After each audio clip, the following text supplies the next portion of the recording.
Muito obrigada pelo convite, estar aqui de novo com vocês.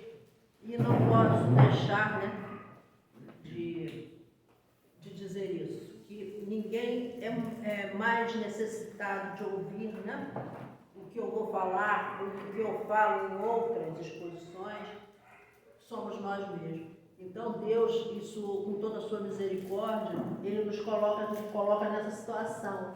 Amparo, vai estudar,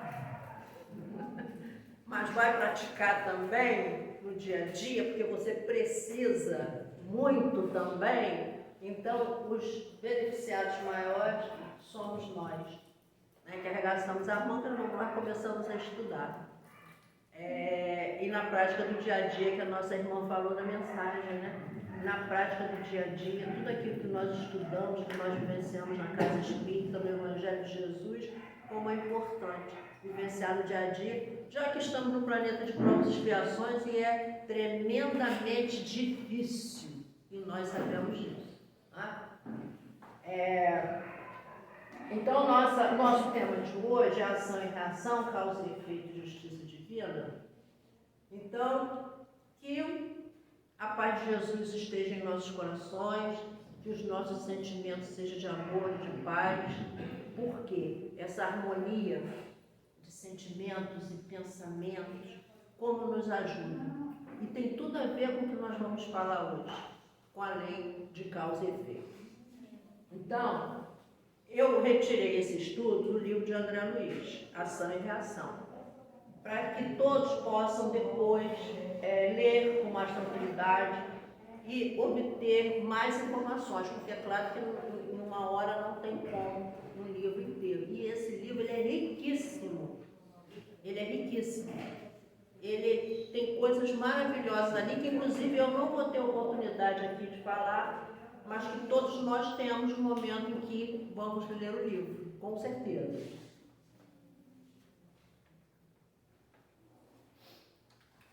Bem, um assunto importante para começar a ação, desculpe a voz, porque sabe, todo mundo pegou, Eu também. Para esse assunto, é importante que a gente fale de um outro assunto que tem tudo a ver, que é o nosso pensamento. Então, eu coloquei a gravura para mostrar as ondas eletromagnéticas que nós, quando nós pensamos, qualquer coisa que pensamos, emite ondas eletromagnéticas. E essas ondas, elas se encontram com os afins. Se 2 ou 3 pessoas pensarem da mesma forma, fica mais forte. O nosso pensamento, ele tem poder de criação. Ele cria e alimenta a ideia. Por isso que nós vemos tantas pessoas com aqueles pensamentos negativos e sempre alimentando aquele mesmo pensamento, e nós sabemos que aquilo é muito prejudicial. Por quê? Sendo o pensamento uma energia, o que vai acontecer? Vai acontecer. E nós temos que ter cuidado com o pensamento. Uma coisa que a gente, às vezes, tem a impressão de acontecer conosco é que o nosso pensamento tem vida própria. Nós, donas de casa, que ficamos lá na pia, lava uma louça, passa uma roupa, estende uma roupa no varal, de repente o nosso pensamento foi. Não temos assim controle, ele foi e de repente você se vê pensando em algo que não é possível, isso não é meu. É a trava. Pare imediatamente de pensar naquilo, faça uma oração. Então, nosso pensamento é como se ele tivesse vida própria. Ele vai. E quando você imagina, você já está alimentando aquela onda de pensamento que é negativa. Nós temos na literatura médica, muitos psicólogos estrangeiros, brasileiros, que escreveram sobre o pensamento positivo, a força do pensamento positivo. Certo? Então, a gente pensa o seguinte, é uma mágica? Não, não é uma mágica, é porque é uma energia. E nós emitimos essa energia. Mas como somos ainda espíritos imperfeitos, nós não sabemos lidar ainda com essa força que nós temos, que é o pensamento. Por quê? Perigoso para quem não sabe usar essa força. Imagina se tivesse domínio do conhecimento, de como usar o pensamento, essas mentes que nós estamos vivendo aí, fazendo atrocidades ainda. Então nós, como somos ainda imperfeitos, nós não temos ainda essa habilidade de usar totalmente, 100%, a habilidade dos nossos pensamentos. Mas uma coisa, hoje nós ficamos sabendo que temos que controlar os nossos pensamentos para emitir ondas positivas. Uma coisa interessante que às vezes achamos que é coincidência, mas o Espiritismo nos mostra que coincidência não existe. Nós pensamos numa pessoa, tá? Muito tempo que eu não vejo fulana. No outro dia o telefone toca, a campainha do portão toca, você vai ver quem é a pessoa. Isso é o quê? Ela também pensou, eu pensei, e os pensamentos se encontraram porque são energias. Tá? O controle do nosso pensamento é de nossa exclusiva responsabilidade, decisivo em nosso destino. Essa é a ação do pensamento. Por quê? É esse pensamento que vai formar o nosso destino. São ondas que nós vamos emitindo no nosso dia a dia, que nós não temos noção de como elas vão crescendo e tomando força. Porque quando nós pensamos em enfiar a faca em alguém, é forte, não é? Uma faca em alguém, em algum lugar alguém pensou isso também. E aquela onda ficou mais forte. Em outro lugar, uma terceira pessoa, até que aquilo acontece. Tá? Então, a força do pensamento, gente, tem que ter muito cuidado com aquilo que pensamos. Bom, ela tem poder de criação. Nós criamos. Já pensou quando nós saímos de casa, que vamos, por exemplo, ao médico, nós começamos a criar expectativa. Não criamos? Ao invés de nós sairmos de casa para ir ao médico e pensar assim, não vai demorar 2 horas para ele me atender, vai ser rápido, tá? Vou chegar lá, sorridente, feliz, vou mostrar meus exames e ele só vai me dar notícia boa. Vou sair rapidinho de lá, vou tomar um café, vou voltar para casa feliz da vida, sabendo que não tenho doença nenhuma. Será que é assim que nós pensamos quando saímos para ir ao médico? Tá? Então, é essa a diferença que nós não usamos. Quando saímos de carro, não vou ter lugar para estacionar, aquele inverno de novo. E se saímos de carro pensando assim, aquela vaguinha vai estar lá me esperando, tenho certeza disso. Sair de casa pensando dessa forma? O vizinho hoje não vai me irritar, não vai me tirar do sério. Vou deixar ele quietinho lá. Quando ele começar, eu vou fazer minha oração aqui, vou começar a cantarolar, porque eu não quero ouvir, deixa ele falando sozinho, do que pensar o contrário. Eu vou lá e vou arrasar com ele, vou falar isso. Então, a nossa mente, ela vai na nossa frente. Ela já faz o nosso trajeto todinho errado. É o nosso pensamento. Quando nós temos que atrasar um pouquinho, não, vem cá, você não pode pensar dessa forma, tem que pensar diferente. Que na verdade quem está pensando é o nosso espírito, né? Porque o corpo é só o quê? Uma marionete. Bom, geramos com o pensamento formas, ideias e ondas vibratórias. Às vezes a nossa vingança tem até forma. Essas pessoas que imaginam fazer atrocidade, como são a mente dessas pessoas? Elas programam tudo na mente, não programam? E elas ficam ruminando aquilo todos os dias. Porque eu vou fazer assim, porque eu vou fazer assim, porque vai ser dessa forma, e ela fica ruminando. Essas ondas, elas vão criando força. Por quê? Hoje, felizmente, eu digo isso, temos a internet, porque nós sabemos usar, certo? Infelizmente, tem pessoas que não sabem usar a internet ainda.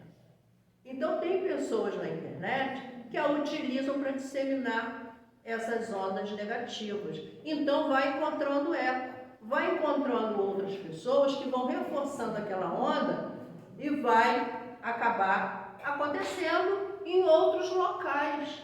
Por quê? Porque as outras pessoas têm afinidade, os mesmos pensamentos.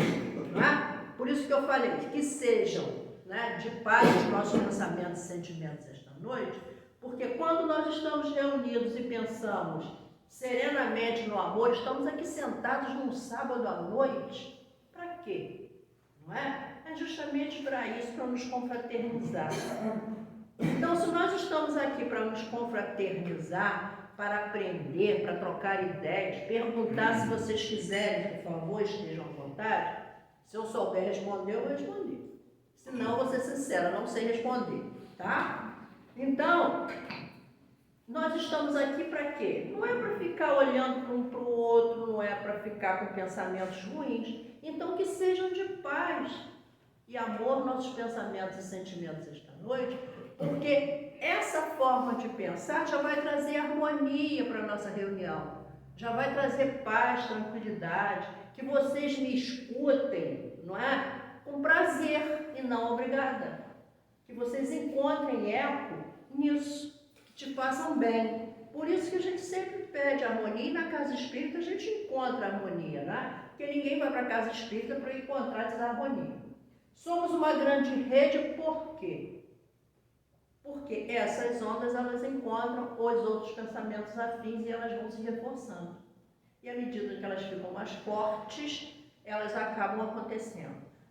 Existem lugares que a gente não se sente bem. Vamos dizer assim, delegacia.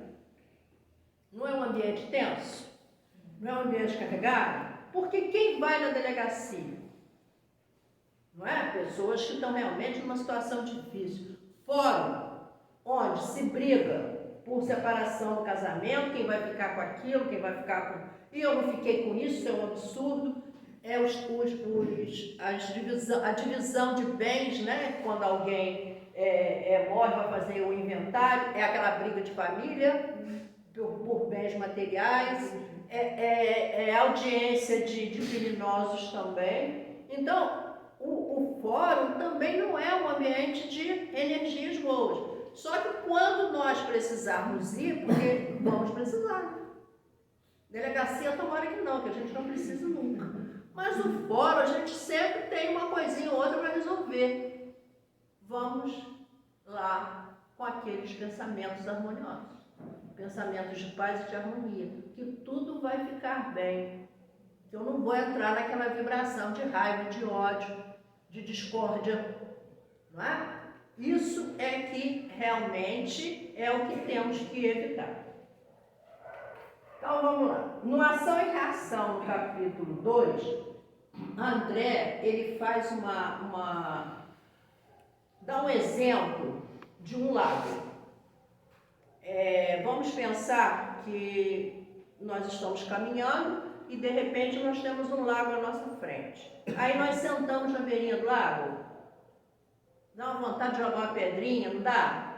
Aí a gente pega uma pedrinha, joga. O que a pedrinha faz? Ela cai, forma uma ondinha, aquela ondinha vai e nós ficamos observando. Ela vai até lá ao outro lado, remexe o matinho, tira do lugar aquele matinho. Mas aí a gente...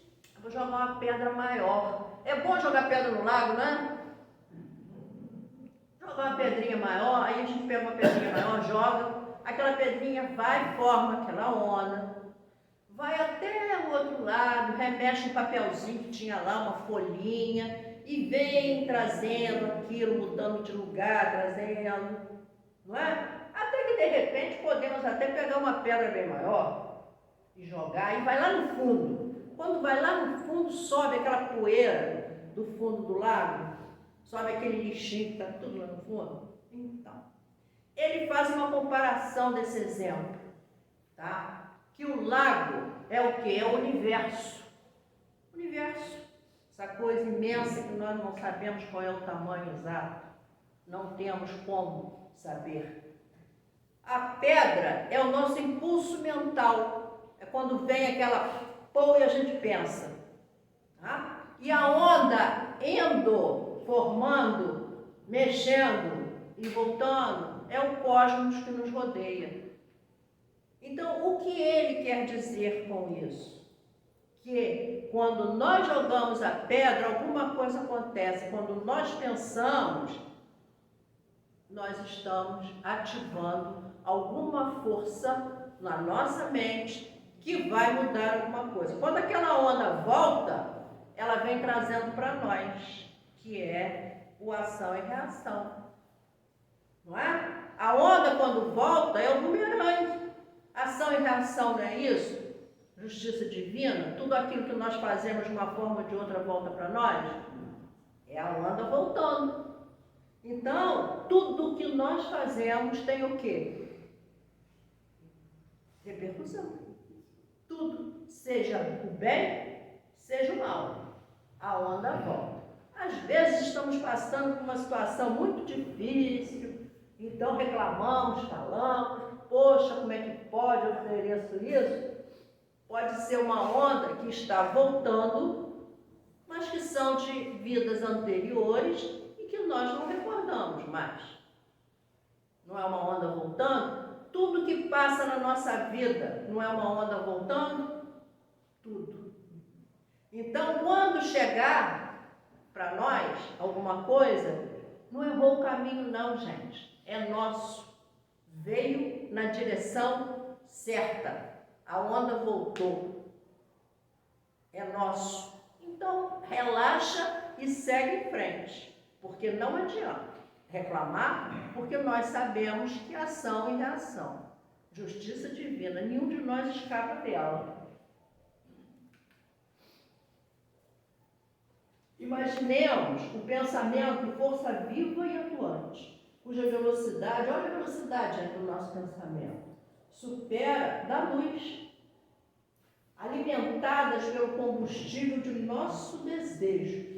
É o capítulo 4 do Ação e Reação que fala sobre isso. Já imaginou? Velocidade da luz? Mais. Então, olha essas ondas eletromagnéticas nossas, que ao pensar nós emitimos, quantas coisas boas nós podemos emitir com o pensamento. Vamos começar a pensar positivo. Vamos lá? Vamos pensar aí na loteria, na Mega Sena do final do ano, mas de forma positiva, já gastando dinheiro, não é? Vamos pensar de forma positiva, porque com certeza essa onda vai voltar. Vamos pensar em saúde, paz, pensando no outro, ajudando o outro. André Luiz, em praticamente, gente, todas as suas obras, ele fala da misericórdia divina. Quem fala muito da misericórdia divina que gosta, Marisa sabe, é Maristela. Maristela adora falar da misericórdia divina. Então, toda palestra, todo estudo, a gente tem que dar um jeitinho assim, falando da misericórdia divina. Em todos os livros de André Luiz, gente, tem exemplo de misericórdia divina. Sabe como? Podem observar quando vocês lerem os livros. Sempre tem um encarnado ou um desencarnado orando e pedindo pelo outro que está sofrendo, que talvez não seja nem merecedor. Pode ver, e o pedido é atendido. Pela misericórdia de Deus, a equipe vai lá e ajuda aquele ser. Em todas as obras de André Luiz, nós vemos a misericórdia divina. Tá? Então, o nosso pensamento também tem que abraçar esses irmãozinhos que nós pensamos que não merecem. Eles só estão no nível de adiantamento diferente, no nível evolutivo diferente do nosso, não conseguiram compreender ainda. Então, é importante que a gente peça também por eles. Essa pergunta 89A do Livro dos Espíritos, né, o pensamento, não é a própria alma que se transporta? Ele perguntando, né, Kardec. Quando o pensamento está em alguma parte, a alma também aí está, visto que a alma é quem pensa, o pensamento é um atributo.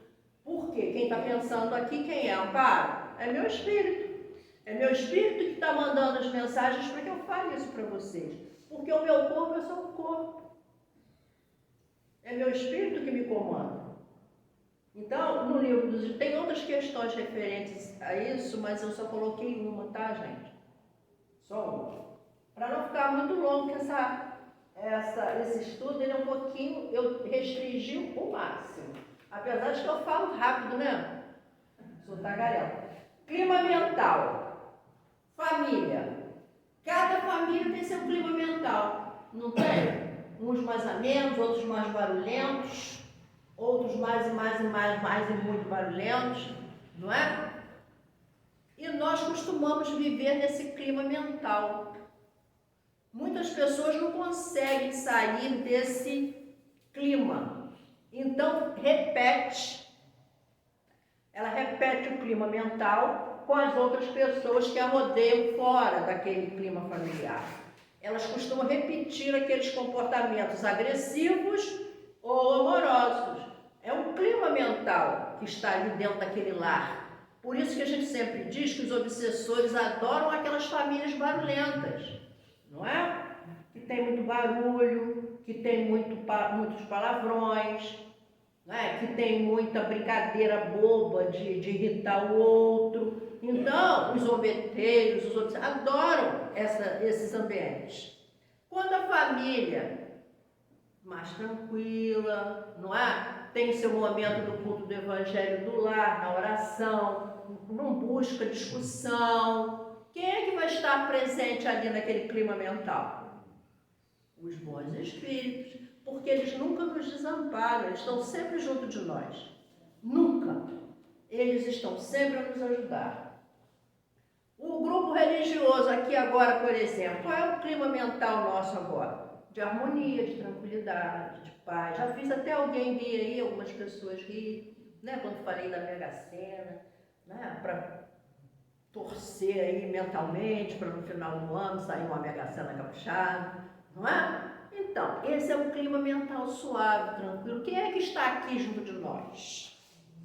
Os caminheiros da luz, né? Dos recalques estão aqui conosco, nos ajudando, nos intuindo, fazendo nossos pensamentos de amor, de paz, nos ajudando a, quando sair daqui, continuar assim, nesse clima. É um clima religioso. E nas igrejas também, nas igrejas evangélicas, nas católicas, em todo o recinto religioso, onde há paz, harmonia e tranquilidade. Local de trabalho, nem sempre, né? Existe local de trabalho com harmonia, existe local de trabalho que não. Porque nós sabemos que sempre vai ter um coleguinha chato e enjoado para irritar. A gente sabe disso.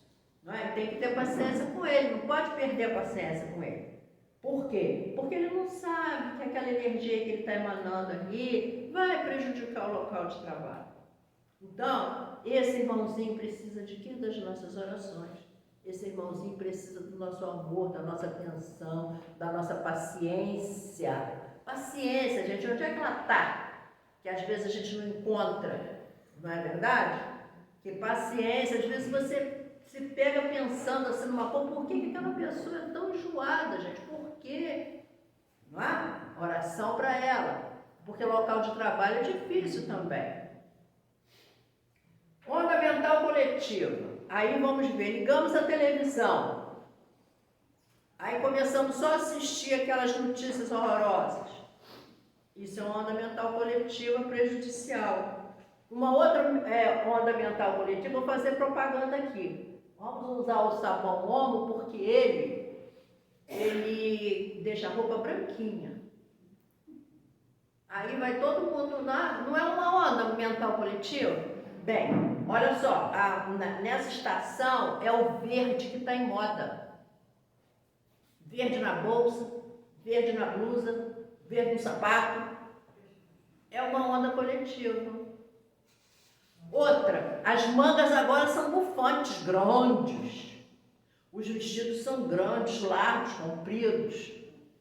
É uma onda coletiva, por quê? O comércio começa a propagar isso e as pessoas vão lá e vão começar a comprar e vão começar a usar. Não é uma onda coletiva? Porque a gente embarca nela. Né? É a propaganda em massa, tá? Por isso que eu digo que as redes sociais têm papel fundamental. Mas nem todos sabem usar e a gente tem que respeitar isso também, mas ter com todo cuidado, né? Temos que ter cuidado com a rede social. Bom, aí é o nosso desafio que André Luiz diz.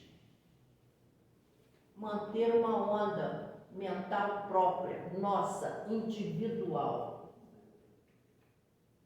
Como que a gente consegue manter nesse planeta de provas e expiações? Sem ir no mercado e se irritar com aqueles preços. Você sai com 2 saquinhos na mão, R$400. Não é? Já irritou, né? Como nós vamos manter uma onda mental própria, só nossa, e mantê-la? Então, em Mecanismo da Mediunidade, André Luiz diz isso, que você pode até ter, nós podemos ter essa onda, indo na casa espírita, tentando todos os dias usar o Evangelho de Jesus com tranquilidade, com calma, sem perder a paciência, não é? Orando pelas pessoas. Mas aí, de repente, alguém te irrita profundamente. Então, no Mecanismo da Mediunidade, ele diz isso. Podemos ter essa onda própria, nossa, individual, mas o difícil é mantê-la. Porque no planeta de provas e expiações, tudo vai estar ao nosso redor para nos irritar. É o trânsito, não é? É a conta de água, que não teve água o mês inteiro, mas ela veio te cobrando R$800. Mas você não pode ficar. Roubar teu carro, você não pode se irritar, não é? O banco zerou sua conta, você não sabe para onde foi o dinheiro, não pode se irritar. Então, ele fala nesse sentido, no planeta de provas e expiações, como que nós vamos manter uma onda própria, nossa, calma, tranquila e serena, segundo os mandamentos de Jesus. É o desafio que ele diz. Em Mecanismo da Mediunidade, nós vamos ler sobre isso, tá? É um livro pequenininho, fininho, mas, gente, tem coisa ali, né? Muito bom. E Edivaldo Vieira também foi escrito na época que Valdes psicografava com Chico. Viver segundo a nossa onda mental própria, André Luiz fala, né? Porque se o nosso pensamento ele cria forma, então nós podemos criar essa forma para tentar seguir em frente. Porque nós vamos ter a dificuldade de viver nesse planeta com todas as dificuldades ao nosso redor para sair do nosso objetivo. É uma tentativa todos os dias. É uma briga conosco mesmo, tá? Porque o outro vai pensar até que nós somos o quê? Idiotas. Ele não se irrita, porque eu boto muito uma coisa na minha cabeça. Eu tenho 2 coisas que eu tenho que controlar. É o meu pensamento. Meu pensamento é aquele, ele tem vida própria. Eu brigo com ele, mas ele tem vida própria. Por isso que eu estou frisando bastante. Por quê? Porque o pensamento, segundo André Luiz, ele vai acarretar os nossos problemas futuros, né? Claro. E uma outra coisa é a paciência, que eu não sei onde ela anda. Eu procuro ela bastante. Porque tem momentos que você realmente não consegue entender por que o outro, não é? Te irrita tanto. Por que o outro faz aquilo?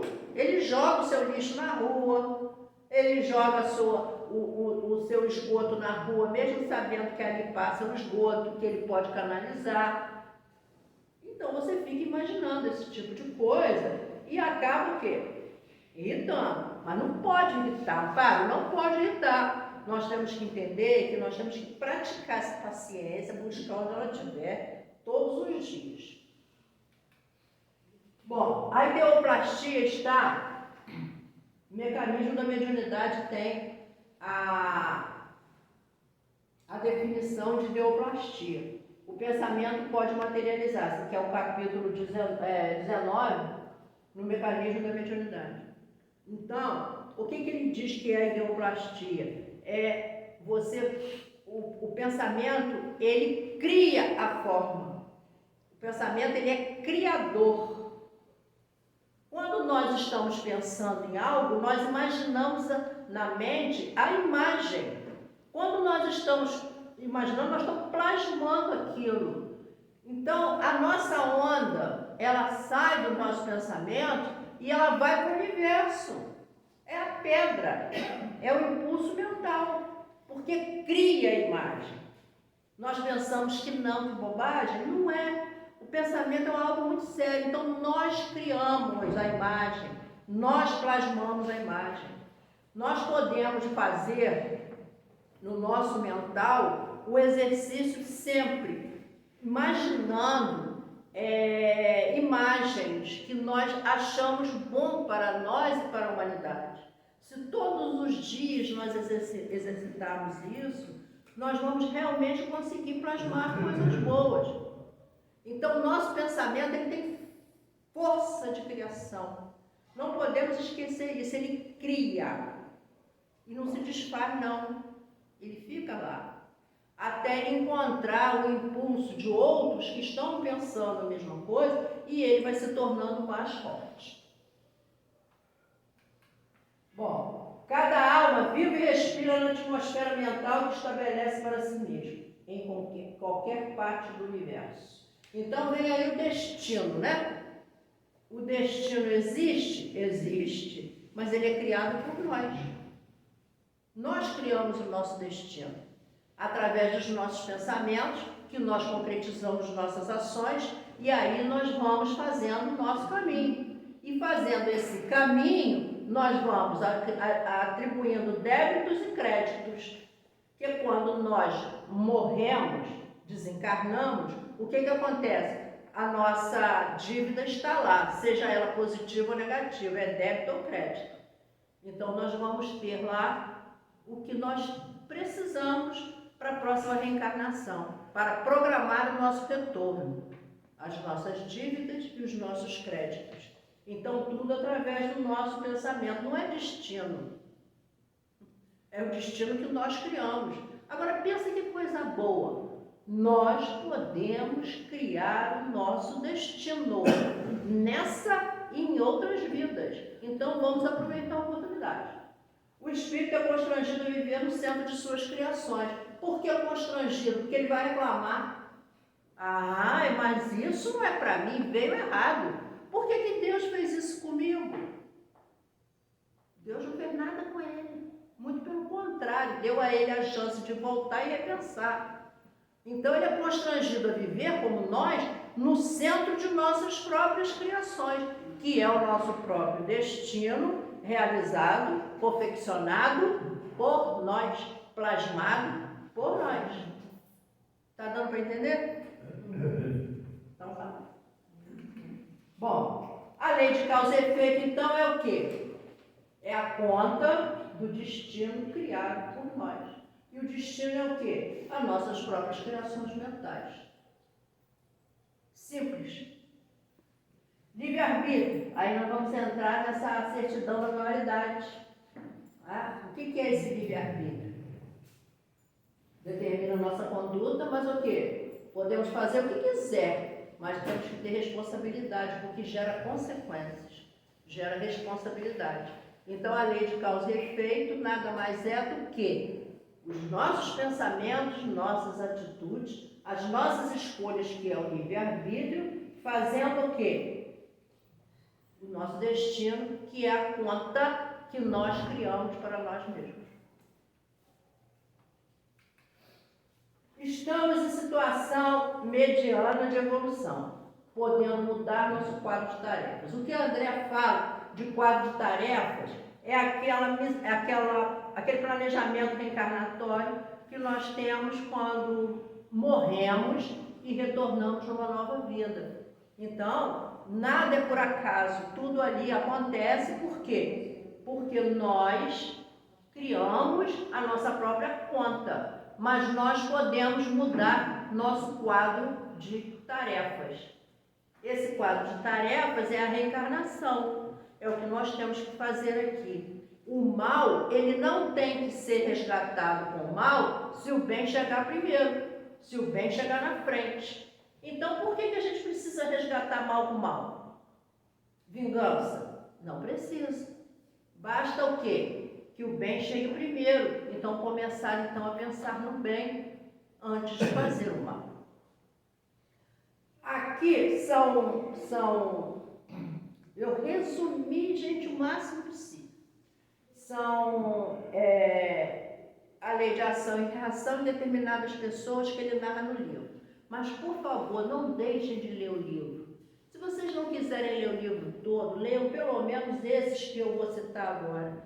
Riquíssimo, riquíssimo, tá? Então, eu vou contar a historinha rapidamente, sem, claro, todos os detalhes é impossível, né?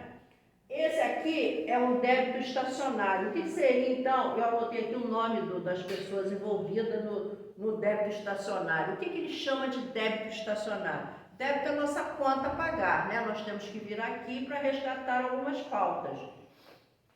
Então, a mãe se chamava Poliana e o filho Sabino. Era uma reencarnação, nem digo pobre, miserável. Não tinham nada, era um casebre, era um barraco, que eles não tinham nada.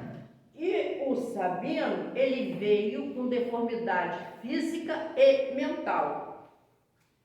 Eles são mãe e filho, a mãe já idosa, com muitas limitações para cuidar do filho. E a espiritualidade, o grupo, está de olho neles, porque sabe que todos esses resgates de débito, a espiritualidade está sempre atenta. A espiritualidade estava atenta a esse casebre, né? Onde viviam eles dois. E, de repente, a mãe começa a pensar em suicídio. E, rapidamente, o plano espiritual vem em auxílio, tá? Mas ela consegue beber uma poção lá, começa a lhe fazer mal, mas o grupo consegue, através dos passes, fazer com que ela sinta sede, para que ela busque água. Então ela se levanta e começa com muita sede a tomar muita água para se restabelecer.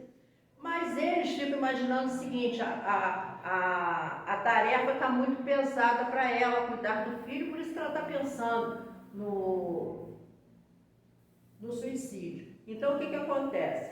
Eles resolvem, então, ver como é que estão sabendo, pela mente dele. Então, eles começam a ver pela mente, através das mãos, né, que eles praticam, e eles conseguem ver que o Sabino estava com a mente, que eles chamam, enovelada.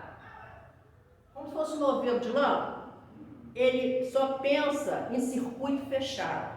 O que ele pensa? Ele só pensava na época que ele e a mãe dele eram muito ricos, viviam em palácios.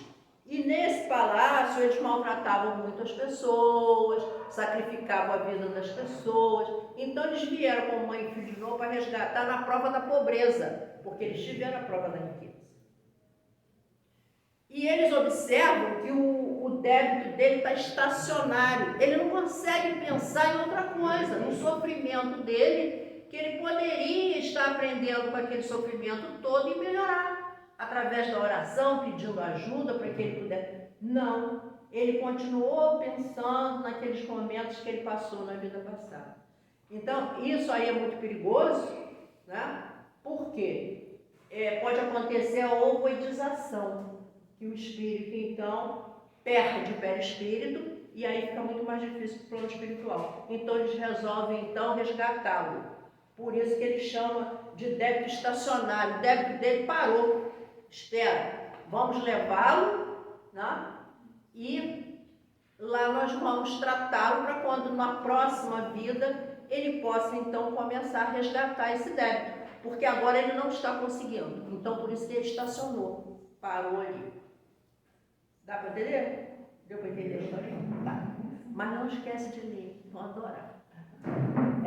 O resgate interrompido. Esse resgate interrompido é muito interessante.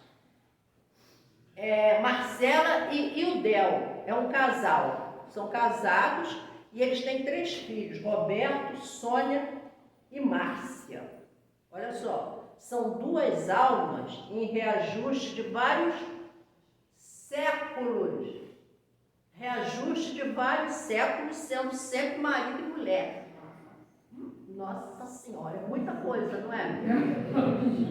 Eu já sei que já alguém se identificou. Então, o que acontece? Marcela sempre muito bem vem aceitando tudo, cuidando dos filhos, trabalhando na casa. O Roberto, os 3 filhos amavam. E o Roberto, principalmente, tinha uma paixão muito grande por ela, de cuidar dela. E o marido, né, que era o Ildel, ele a maltratava muito, ele bebia, ele vivia nas noites, ele tinha amantes. E ele chegava em casa, ele maltratava muito o Roberto. Mas ele acariciava as meninas, ele adorava, tinha o maior amor pelas filhas. Colocava as filhas para dormir, cuidava das filhas. E maltratava muito a esposa Marcela. Então, ele tinha uma amante. Então, a amante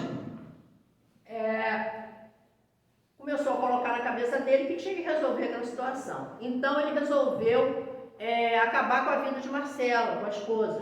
Pegou uma arma, aí o plano espiritual já olhando, né, de perto, porque imagina, resgate, um reajuste de vários séculos, a espiritualidade estava lá nervosa já, né? O de novo vai desistir disso?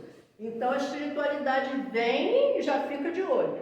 Então ele espera todo mundo dormir. Na hora que ele vai mexer na porta do quarto para entrar, para matar a esposa, a espiritualidade corre e chama as meninas, acorda, né? Então a menina corre para o pai, abraça, papai, não faça isso. E naquele barulho, a Marcela acorda. A Marcela abre a porta, vê ele com a arma na mão. Não faça isso, Ildel, não se mate. Não cometa suicídio, por favor. Se você quiser ir embora, você pode ir, que eu vou cuidar das crianças, eu vou cuidar da casa, mas eu não quero que você cometa suicídio. Olha só como é que a coisa inverteu. Ela viu ele com a arma e pensou que ele ia cometer suicídio. Então ela já abre o jogo, né? Pensando no pior para ele. Você então vai embora, que eu vou cuidar de tudo. Aí ele vai embora, viver com a amante, e a espiritualidade começa a ajudar a Marcela ali na criação de 3 filhos, imagina, né? Aí vem a história deles antes, numa vida passada. Por que justifica isso, né? Numa vida passada, ele também era casado com ela, claro, né? Um reajuste de vários séculos, ele era casado com ela também. E ele separou dela e foi viver com uma outra moça. E essa outra moça tinha uma irmã pequena, que ele cuidou da irmã dessa moça até a vida adulta. Então ele viveu lá com elas, né? E aí Marcela já tinha se separado dele, não tinha filhos ainda, numa outra vida. Ela conhece um rapaz muito bom, ela casa com ele, com esse rapaz. E esse rapaz, vivendo muito bem, só que o Ildel, ele fica doente, muito doente. Então a outra esposa lá não quer, né? Ele volta para Marcela cuidar dele, só que ele encontra Marcela casada. E Marcela não aceita. Estava casada, muito bem casada com o outro, então não aceita. O que ele faz? Ele mata o marido de Marcela. Então, quem é o marido de Marcela que ele matou? Roberto. Por isso que ele não gostava do filho Roberto, veio para resgate. Eles se encontram lá no plano espiritual, todo mundo junto. Vamos fazer esse acordo de novo? Vocês vão ter que voltar agora todos juntos, só está aumentando a dívida. Vocês vão ter que voltar todos juntos. Então vamos arrumar a situação. Roberto vai ser filho e as 2 moças que ele desposou nas 2, sabia? De uma e da irmã menor que ele criou. Na vida adulta ele ficou com as 2. Então essas 2 vão voltar como filha, que eram as filhas que ele acariciava, botava para dormir. Entendeu? Mas lê, por favor, porque isso só não dá para vocês entenderem o capítulo, porque é ótimo. Então, olha só, o resgate foi interrompido de novo, outra vez, tá? Aí vamos ao débito aliviado. Débito aliviado é trabalhador de casa espírita, tá? O trabalhador de casa espírita, como é que é o nome dele? Adelino. Ele tinha uma filha chamada Marisa, e tinha 2 filhos do coração, Mário e Raul. O débito aliviado é o seguinte: Adelino veio, está lá trabalhando na casa espírita, a espiritualidade de olho nele, ele muito bom, ganhava pouco como funcionário público, devia ser professor, funcionário público, e ele lá, né, dando o dinheiro dele para ajudar o outro, ajudando as pessoas, fazendo a sua parte lindamente, um verdadeiro trabalhador de casa espírita.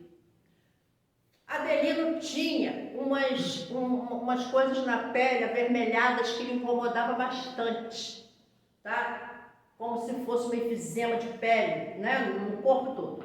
E ele não comprava os remédios dele porque não sobrava dinheiro, porque o dinheiro dele ele usava para ajudar as outras pessoas. O grupo da espiritualidade assistindo o trabalho dele na casa espírita recebia pedidos. Aí vem a misericórdia divina, olha só. As pessoas na casa espírita já desencarnadas que iam até o grupo que estava atendendo o Adelino e pedia por ele: por favor, ajuda esse homem. Esse homem é uma bênção para nós, ele ajuda a todos. Ele é abençoado, ele não compra os remédios dele para ajudar outras pessoas. Então, você vê o pedido de desencarnados que estavam acompanhando a trajetória dele, que fazia pedidos a ele para ele ajudar familiares encarnados. E ele ia, então, pedindo por ele. Chegava à noite, fechava a casa espírita e ia para casa. Ele morava com a mãe e ele tinha a filhinha Marisa, né? Que a mulher dele, ele teve com a esposa, e a mulher abandonou a casa, foi embora, deixou ele com a menina. E os 2 filhos, Mário e Raul, que são filhos do coração, que ele adotou, eram abandonados. Tá? Aí vamos voltar lá na outra vida dele. Numa outra vida de Adelino, ele era filho de uma escrava do patrão, né? O patrão abusava das escravas, depois matava as crianças e vendia as escravas. Ele nasceu disso. Só que a mãe, ao nascer, ela morreu, ela desencarnou. O pai, o fazendeiro, pegou ele para criar. E por incrível que pareça, ele mostrou um amor muito grande por essa criança. Criou como filho. Criou como filho. Ele era solteiro, tá? Mas era um homem muito mau, maltratava muito seus escravos. Aquela coisa que a gente lembra de antigamente da história, né? E ele, o pai, muito rico, botou tudo em nome dele. Ele era o único herdeiro. Teve as melhores escolas, se formou. Ele era adorado pelo fazendeiro, era filho mesmo. Era filho, né? Mas ele pegou com a morte da escrava. Ele foi para a Europa viajar, o fazendeiro. Lá ele encontrou uma moça, se apaixonou, casou e voltou com ela. E apresentou na fazenda a minha esposa. Só que o filho se encantou por ela. Adelino, numa outra vida, se encantou por ela. E ficou combinando o que ele poderia fazer. O que eu posso fazer para resolver a questão que eu quero ficar com ela, né? Então ele resolve matar o pai. E na fazenda tinha 2 capatazes, que eram muito ruins também, mas que eram da inteira confiança dele. Então ele planejou a morte. O pai estava já meio adoentado, na cama. Ele resolveu dar um sonífero, e quando ele já estava dormindo, os 2 capatazes fizeram o quê? Botaram fogo. Então ele morre nessas condições, ele desencarna nessas condições. Só que o que acontece? O filho casa com a madrasta e o pai continua ali na fazenda obsediando o filho. E obsedia o filho de todas as formas possíveis. Estava se tornando um inferno na vida dele. O que ele faz? Pega a madrasta e vai para a Europa. Lá a mesma coisa. Porque a gente sabe que o obsessor não tem, vai a qualquer lugar. O obsessor, que era o pai, continua obsediando e terrivelmente. Ele volta e continua, ele cai na cama e aí ele começa a se arrepender do que que ele havia feito pelo pai. Mas ele não sabia que era o pai que estava obsidiando. Então ele começa a se arrepender. Então no leito de morte só piora, piora, piora até que morreu. Só que o pai estava esperando, né? O obsessor, o pai, o obsessor estava esperando ele. E continua obsediando ele, levando, obviamente, para o umbral, né? Para as trevas. Tá? Então, o que acontece com o Adelino quando volta? O Adelino volta, tem o quê? A filhinha Marisa, né? Que nós vemos aqui, a Marisa. Quem é a Marisa? É a madrasta. A madrasta. E quem é os filhos do coração, Mário e Raul? Os dois capatazes que ajudaram a matar. Por que ele tinha as chagas no corpo? Porque foi assim que ele matou o pai, com fogo, né? E aí, interessante, por que o débito dele foi aliviado? Porque a espiritualidade amiga, estando ali observando tudo que o Adelino estava indo muito bem, trabalhador de casa espírita, cuidando dos filhinhos lá do coração e da filha, bonitinho. Então vamos aliviar a vida dele? Vamos mandar o último pacote. Vamos colocar na porta dele o pai. Aí colocaram o pai lá, o bebê, para ele também criar e se responsabilizar. E aí o que acontece? Se amar e se perdoar. Não é assim que a gente vem no âmbito familiar para se amar e se perdoar. Então Adelino foi colocado toda aquela situação, quando nós pensamos aliviado, que ele está tão bonzinho, vamos parar aí. Não, dá o resto logo, porque ele está indo bem. Ele está indo maravilhosamente bem. Agora, a dívida expirante é aquele que vem e não reclama de nada. Ótimo, tudo tá bom, resolve tudo e não consegue mais dívida nenhuma, paga tudo. É a dívida expirante. Vamos fazer força para isso. A dívida agravada. Devo, não pago, compro em outro lugar, também não pago. Agravou mais ainda, quer dizer, vem devendo, ainda cresce a dívida ainda. Alguma pergunta, gente? Eu estou correndo. Compra nas Casas Bahia, não paga, vai no Magazine Luiza, compra de novo, não paga. Aí vamos falar do resgate coletivo, né? Quando os espíritos cometeram juntos ou separados dívidas em fardos semelhantes, resolvem buscar o mesmo remédio na mesma hora, no mesmo lugar. As enchentes, os acidentes de avião, não é? O que é isso? É a onda que volta, ação e reação, não é isso?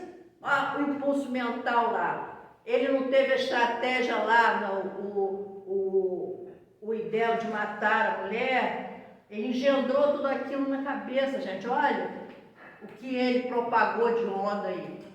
A onda volta. E esses resgates, sejam coletivos ou individuais, é a onda voltando. Assim a lei de causa e efeito, justo e sábio como o próprio Criador. Né? Ninguém passa ileso sem reparar. Eu digo que não é quem aqui faz, aqui se paga, não. Aqui se faz, aqui se repara. E é aquilo, não precisamos resgatar com o mal se o bem chegar primeiro. É bem melhor. Bom, aí vamos falar do ponto que nós estamos.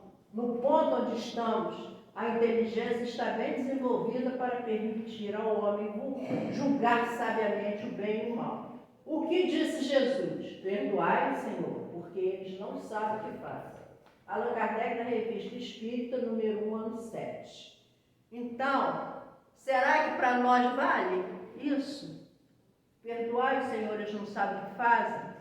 Nós sabemos o que nós estamos fazendo, nós temos o conhecimento. E outra coisa, não é porque somos espíritas, não. Toda a população do planeta Terra tem condição de saber. Porque Deus não permitiria. Pensa igual a mim, pensa um pouquinho. Deus iria permitir que viesse alguém nesse planeta de provas e expiações sem terem noção do certo e do errado, do bem e do mal? Claro que não. Todos que estamos aqui, a justiça divina é sábia. Todos. Agora, tem um fator complicador para nós espíritas. Além de sabermos, nós temos que o compromisso com Jesus. Não é? Então, isso aqui não vale para nós. Isso aqui foi dito lá naquela época que Jesus falou, mas hoje já não cabe mais. Certo? Acho que acabou. Bem, então nós vamos chegar ao nível máximo. Um dia seremos espíritos puros, espíritos de luz. Só posso finalizar da seguinte forma, né?